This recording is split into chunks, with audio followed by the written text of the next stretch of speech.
மக்களே, தமிழ்நாடு அரசு போக்குவரத்து கழகத்தின் சார்பாக விடப்பட்டுள்ள எலெக்ஷன் எக்ஸ்பிரஸ் 2026இல் அண்ணன் அண்ணாமலை அவர்கள் பாரதிய ஜனதாதள கட்சியை விட்டு ராஜினாமா செய்துவிட்டு வெளியே வந்தார். ஏன்னா அவருடைய அரசியல் அந்த கேரியரே ஸ்பாயில் ஆயிரும். நயினார் நாகேந்திரனை போட்டு அவர் அப்படியே ஓரம் கட்டிட்டாங்க.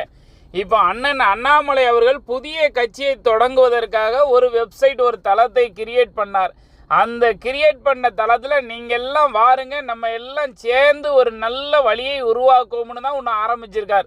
அதுக்கே 17 லட்சம் பேர் சேர்ந்துருக்கான் மெம்பரா. எத்தனை பேர்? ஒரு ஆள் 2 ஆள் கிடையாது, 17 லட்சம் பேர். ஒரு விஷயம் என்ன தெரியுதுன்னா, போகிற போக்க பார்த்தா டிஎம்கே அண்டு ஏடிஎம்கே ஒழிச்சிருவாங்க மார்க்கெட்டில்.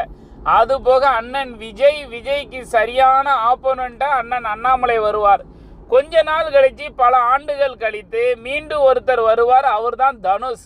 இந்த 3 பேரும் இந்த தமிழ்நாட்டில் ரொம்ப நாளாக ஆள போகிறாங்க. அதில் முக்கியமாக அண்ணன் விஜய் அவர்கள் தான் தமிழ்நாட்டோட முதலமைச்சராக ரொம்ப நாளாக இருப்பார்.